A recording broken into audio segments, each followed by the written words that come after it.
Shalom, salam sade, salam merah, salam meringis, altcoin kikis-kikis terus.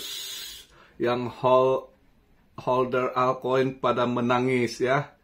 Ya, ini market BTC dominance-nya tinggi sekali ya. Ini saya buat video. Market cap di 2 triliun, 36 billion, drop 2,7% lagi, volume naik 103%, pada serok juga mereka ya. Ini pasti ya trade swing gitu ya. Saya sendiri tadi serok juga ada serok juga swing ya, untuk swing. Tapi yang udah nggak ada dana udah santai pasrah, jangan di ini dulu ya. Biarkan dulu, biarkan badai berlalu. Ini lagi ini pada buang barang ya. Volume di 95,1 billion. Nah, BTC dominance-nya ini bajingan yang terus ngecekek itu. Ini yang buat para holder bukan meringis lagi, udah menangis sekarang. Kemarin-kemarin meringis. Ini diiris-iris terus, akhirnya perinya buat nangis ya, keluar air mata nih kali ini ya di irisannya ya. 54,8. Nah, bangke banget ini. Tadi sempat buangan ke 64.500-an ya, 64,5 ya. Dia nutup, padahal saya pikir mungkin masih bisa ditahan, nutupnya di 66,5. Nggak nutup nggak lama terus buangan lagi. Ini market Juni ini lebih parah, maka sekarang market agak sulit kita baca arahnya.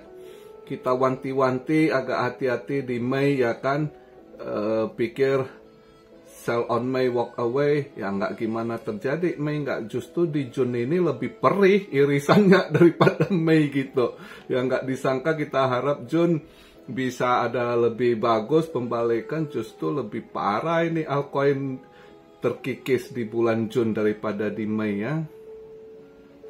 Tapi ya itulah, sabar ya. Ini uang dinginnya agak frozen dulu lah ya. Agak sedikit winter ini dinginnya. Tadi saya ada ambil sedikit Solana, nggak tahan juga, lihat harga murah gitu ya.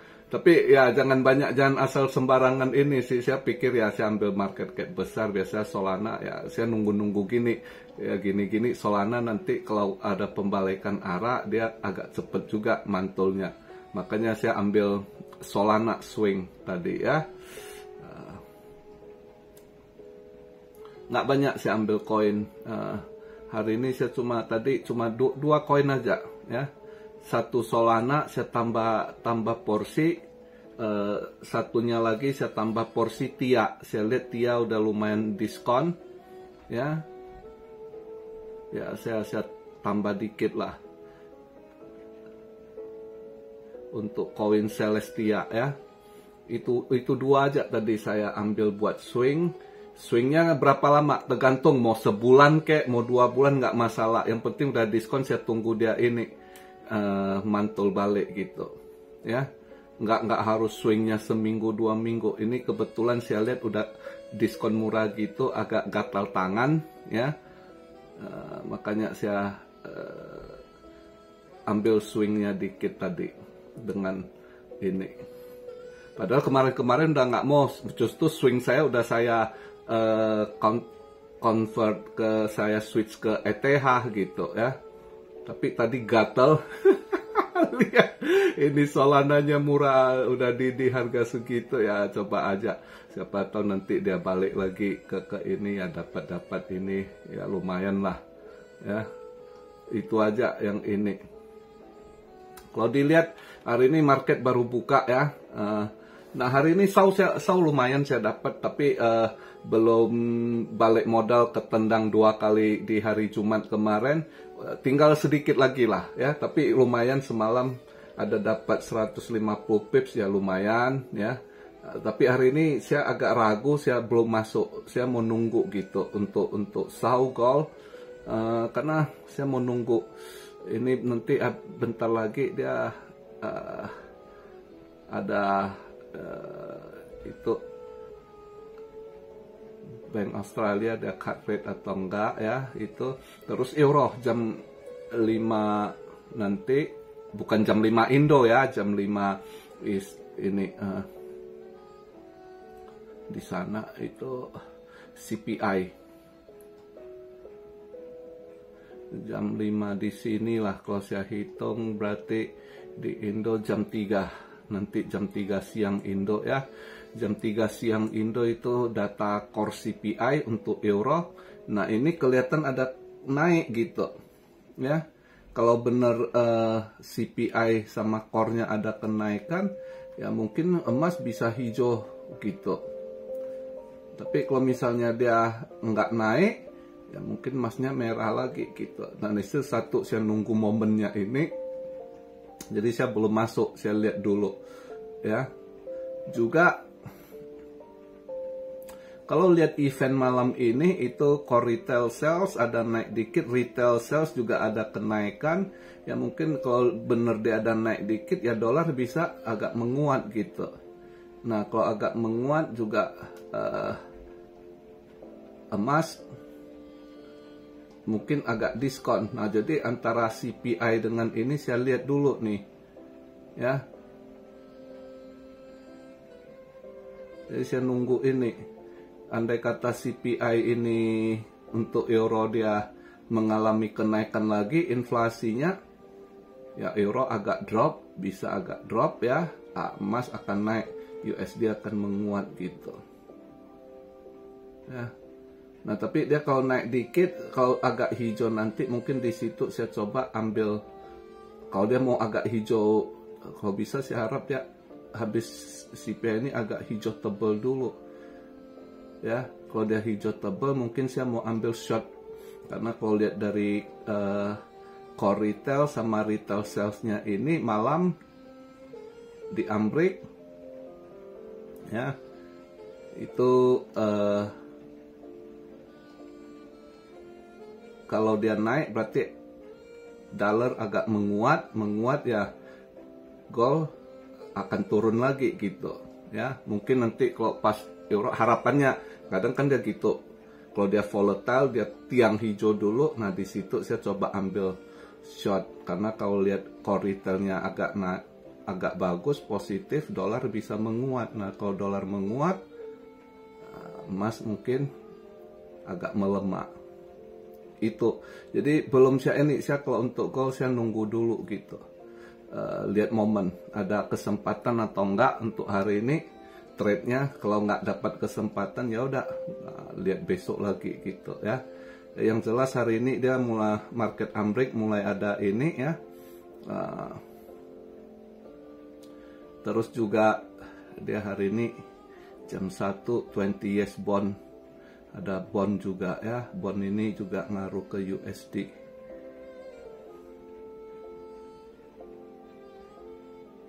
Ya lihatlah. Tapi andai kata datanya jelek ya dolar bisa melemah gitu kalau nggak sesuai forecastnya ya.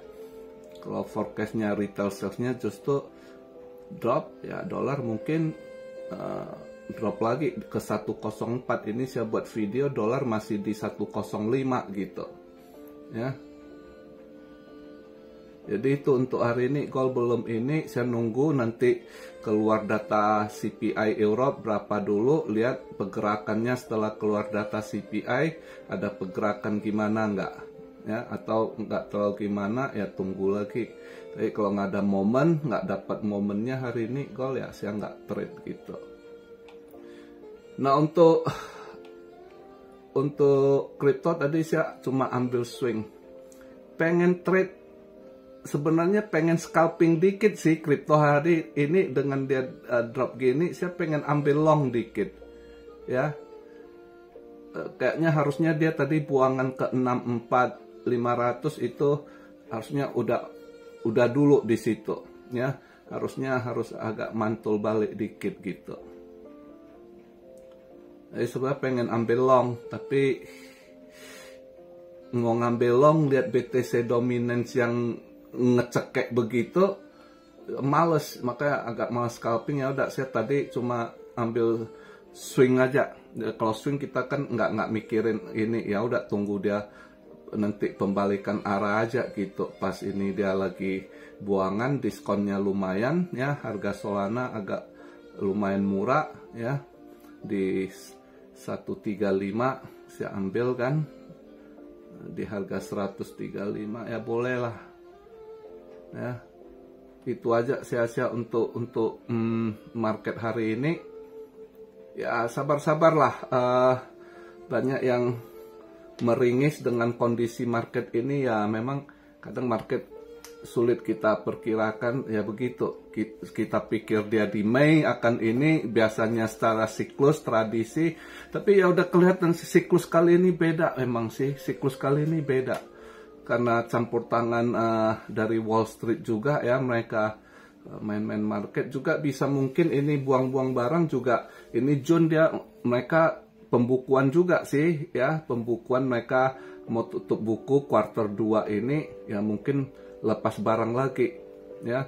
Andai kata benar begitu, ya harapannya nanti di Juli Agustus, saya lebih pesimis kalau lihat kondisi begini, gerak bisa aja Agustus ya, atau di end of July atau pertengahan Juli mulai balik arah lagi. Agustus lebih bagus lagi di summernya, kelihatan Agustus bisa lebih bagus market gitu kalau lihat ini ya. Kalau per siklusnya ini dia mungkin udah kuartal keduanya ya, per kuartal kalau kita lihat kuartal 2-nya udah ini. Tapi yang jelasnya ini altcoin memang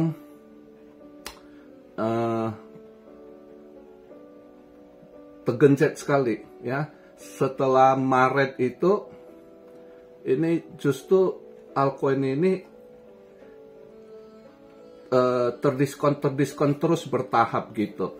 Kalau kita lihat dari semenjak harga Maret ya, habis Maret terus April dia itu mulai altcoin terdiskon bertahap, dia kikis ini. Nah ini yang buat banyak orang stres, apalagi yang sangkut saat hype-nya di Februari Maret, yang FOMO di situ, serok kena di situ. Nah ini pasti stres banget. Makanya dengan kondisi gini udah bukan meringis lagi ya, tapi udah menangis. Kalau lihat baca komennya udah banyak putus asa ya, udah putus asa ya. Yang udah ini istirahat dulu lah ya, udah kehabisan dana jangan paksakan ya. Kalau Anda udah mulai lihat ini porto Anda kebakar terus, daripada Anda stres, liatin cari kegiatan yang positif dulu. Macul sawah dulu ya kan, kerja dulu, kerja biar ini jangan terlalu dipikirin ya. Mudah-mudahan nanti ke depan, bulan-bulan depan bisa pembalikan arah di Juli atau Agustus ya. Nah saat itu ya lihat lagi nanti. Kalau sekarang Anda lihat, apalagi lihat nominalnya terus tergerus, semakin drop minus ya kan, ya pasti kena lah ya, agak apa. Jadi saran saya, daripada Anda pantengin itu porto, Anda stres, udah jangan lihat dulu, tutup aplikasi, Anda kerja, lihat YouTube pun nggak perlu gitu ya. Paling ini yang aktif nanti kan trader, mereka tetap ikuti market. Kalau yang trader yang scalping tetap tiap hari mereka pantau market gitu ya. Yang udah all in itu yang pasti sakit pusing lihat marketnya kebakar gitu. Oke, by the way ya lihatlah, untuk XRP agak good news ini loh ya, dia punya tim hukumnya resign lagi tuh ya, untuk XRP ya. Terus juga SEC, yaitu SEC tim hukumnya ini salah. Saya sering kebalik-balik sekarang, aduh kadang agak ngaco ini, udah lama nggak ini, agak kadang pikiran berapa 2 hari lalu saya padahal mau ngomong Jerman Piala Euro bantai Scotland, kok bisa keucap Brazil. Saya juga bingung, saya mikirin kok bisa jadinya saya mau ngomong Jerman ke Brazil, kan jauh kan, tapi itu kadang blank gitu ya, sorry kadang ini juga barusan tadi mau ngomong apa terus jadi ini. ya sabarlah kondisi begini ya. Intinya kalau udah Anda stres, jangan lihat porto dulu ya, kerja nyata ya. Kecuali yang lihat aktif ini pasti mereka yang trader-trader, karena mereka tetap trader-trader ini nggak ada yang main all in ya, mereka kadang istilahnya copet gitu, cepat dapat cabut, dapat cabut, kena apes kemakan, tapi mereka gitu nggak ini ya, yang begitu-gitu tetap mereka pantau market. Tapi yang sudah all in, invest, sangkut gitu, tutup dulu aplikasi, cari kegiatan positif dulu gitu, biar nggak kena mental. Oke, kita lihat aja. Nah, yang SEC saya mau bahas itu kuasa hukumnya, bukan kuasa hukum, tim hukumnya lagi yang spesial kripto aset ya sama ini, itu juga mengundurkan diri. Udah kelihatan itu. Ini di dalam kayaknya orang-orang hukumnya sama si Gensler ini udah bentrokan gitu. Nggak ini. Sebelumnya 2 bulan lalu atau 3 bulan lalu kan lawyer-lawyernya, kuasa hukumnya yang mengundurkan diri kan, karena dipaksa ini abuse of power ya kan, memainkan hukum. Nah terus ini yang bagian spesial enforcementnya yang bagian crypto aset lagi ya. Tapi lihat nanti dia ganti siapa, ini juga satu ini. Tapi paling nggak ini ada good news ya. Makanya XRP sempat naik dikit pas keluar berita ini gitu. Tapi juga XRP naik juga salah satu acuan buat mereka. Setiap XRP naik dikit itu tanda-tanda mau ada buangan. Ternyata bener buangan lagi gitu ya. Aduh ini market. Ya udah sabar sajalah ya. Begitu dulu pembahasan di hari Selasa ini. Saya rasa sih mereka pada ini sih, hari ini kau udah tanggal 18 ya, 18. Pertama memang tahu mereka pada buang barang ini. Pertama kuartal 2 banyak institusi bank, apalagi yang Europe itu nggak ada duit, nggak ada cash flow, nggak kasnya kosong, jadi mereka jual aset, buang aset dulu. Itu satu alasannya. Kedua, faktor perang makin manas gitu ya. Itu aset juga yang terlikuidasi.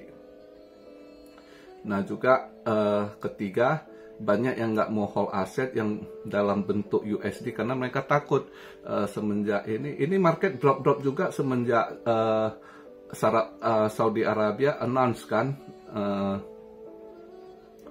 dia tinggalkan dolar. Petrodolarnya udah collapse gitu ya. Justru dia malah kerjasama dengan Cina Rusia di digital currency lagi. Dia baru ini tanda tangani kerjasama gitu ya.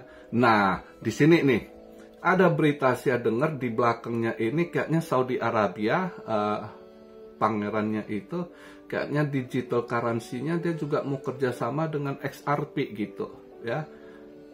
Itu XRP juga nanti akan launch stable coin lagi gitu ya. Nah cuma ya koin Majapahit yang hold ya harus sabar gitu, jangan dia berita gini nggak ini, tapi kedepannya ya lihatlah ya. Cuma ada good newsnya saja yang saya sampaikan gitu. Oke, jadi begitu aja untuk video di hari Selasa ini. Saya cuma itu buangan tadi saya ambil muatan dikit swing, yaitu Solana sama Celestia, Tia, 2 koin aja saya ambil itu ya. Untuk swingnya nggak saya kasih waktu sebulan kek, atau nanti dia Agustus baru balik lagi reversal, dia mau kejar. Biasanya mereka kalau kita lihat siklusnya mereka sekarang Wall Street, kebanyakan saya lihat ini siklus per quarter mereka ini. Jadi kuartal 1 mau udah mau tutup, dia di situ dia buang barang, dia hitung profitnya kuartal 1. Ini juga udah mau tutup kuartal 2, buang barang lagi. Nanti lihat dia ada berapa buat uang, ya kan? Dan dia butuh cash. Nah, nanti biasanya habis itu market dinaikkan lagi gitu, agak naik dikit, di situ nanti dia cuan lagi gitu. Kayaknya di situ begitu aja untuk kuartal 1, kuartal 2, ya kuartal 3 nanti ya. Kuartal 3 yaitu Juli, Agustus, September, ya kan? Nah, mungkin di Agustus ini mulai dipom-pom nanti dengan isu akan di-proof-nya ETF, ETH ETF di September begini gitu, mungkin di situ market dinaikkan lagi. Ya, perkiraan saya sih begitu. Kalau dilihat dari kuartal 1, kuartal 2 itu isu-isu begitu, ya kan? ETFs, BTC, ETF spot sebelum itu dipom-pom naik, begitu apa drop lagi. Nah, terus ETF ETH, nah market agak naik lagi, terus buang lagi gitu. Ya, kemungkinan nanti ya itu di Agustus dinaikkan lagi, antara di end of July, akhir Juli atau Agustus mulai dimainkan, nanti September menjelang bener dia mau ini, justru di situ dia buang lagi, mau tutup kuartal 3, ya kan? Ya, jadi situ aja kita agak perhatikan di situ juga gitu, ya. Karena saya lihat ini kayaknya tiap mau nutup kuartal mereka mulai buang barang gitu. Nanti habis tutup kuartal masuk kuartal baru, nah nanti dia naikkan lagi gitu, ya. Jadi ya yang sangkut tutup dulu, mudah-mudahan kita, ya harapan lah, semua kan berharap. Kalau udah sangkut kita kan berharap ada reversal, ada pembalikan arah. Dan berharap dominance ini bisa drop dulu, turun. Ini bandar setelannya terlalu ngecekek juga ini. Oke, jadi begitu aja video di hari Selasa. Salam Siario dari Tokyo. God bless you all. Be blessed, be blessed, be blessed. Immanuel, haleluya.